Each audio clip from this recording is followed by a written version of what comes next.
This is weekly, Giles. Oh, This is the one I'll be basing next year's forecast on, which will probably be wrong this year. well, you are the MindWeb Gold Guru of 2012, so I guess we Well, have this to is it, Giles. I mean, sort of. Well, I repeat it, but again, at the moment, those two lines there, the two lines, the vertical lines there, one in November 9 and one in March 12. Those are the bull points. Those are the bull period starting and that bull period is finished, and that's it. And now we've been since then in a sideways market with oversold moments. Like we had oversold where the circle is there recently in say like May 2012. That was oversold, touched that level, went up, got to the top of the band. It's just tracking sideways now, with a tendency to be sort of oversold. But there's not a lot of push on the upside. Certainly the support level is 150 here, and it's supposed to read that into that 1500 or zero to that, and that's where probably we're going to find support. But I think we're probably going to go a bit lower than that.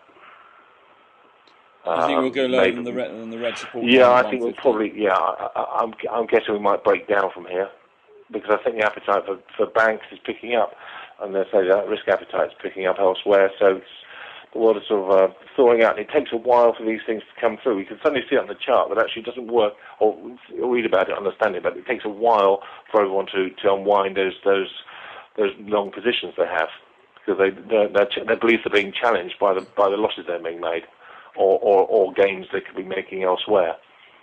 If it's running that, if you're holding gold to make money, you'll be thinking, well, am I running a hedge fund? You'll be thinking, oh, are we making money? No, we're doing something wrong here. It's not working well. Let's move into banks or move into fund or whatever it is. It's not delivering. So you're going to have some people different thresholds of pain when they unwind, and this is what makes the market. Of course, everyone has a different view, beliefs, or whatever, and they'll change when prices go to extremes more than anything else, because they realise that they haven't got the right position or held. So in order to capitalise upon gain, so. I'm guessing about 1300. Looking at that, and that's a bad scenario. That's the previous sort of area, 2011 area.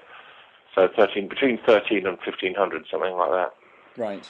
Okay. So it's going to be, in your opinion, it's going to be a bear year for gold. Well, I think there are better things to buy, Charles, like copper. Copper looks more interesting in this one. We look at the chart there. It's interesting. This is cooling off. I mean, if you say, okay, it might be okay because the banks might support it, and the Chinese might sort of still want it for investment purposes. And if interest rates, if the American market now does pick up a bit more, the threat of interest rate rises are more likely than not.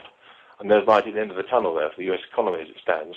Now, if that changes, and gold is running on this idea that, well, low interest rates feed the gold price very nicely. Because there's no interest, there's no dividend behind this. It's just purely what gain there is from the price movement. There is no dividend. So there are other instruments here which will offer you dividend. Yeah, and of course that's something you've got to look at when you're investing. The yield can be a large portion of major factor. We'll look at Vodafone later on in the year when it starts picking up. But there's one candidate sort of that offers a great yield for, and obviously while the yield is there, everyone's sort of slightly distracted by what the price does in a sense. But it's actually a big tool for support, really. Okay. So yeah, until that disappears, that is. But I think the most bearish case at the moment, looking at 1300. At the moment, it could be a volatile year for gold.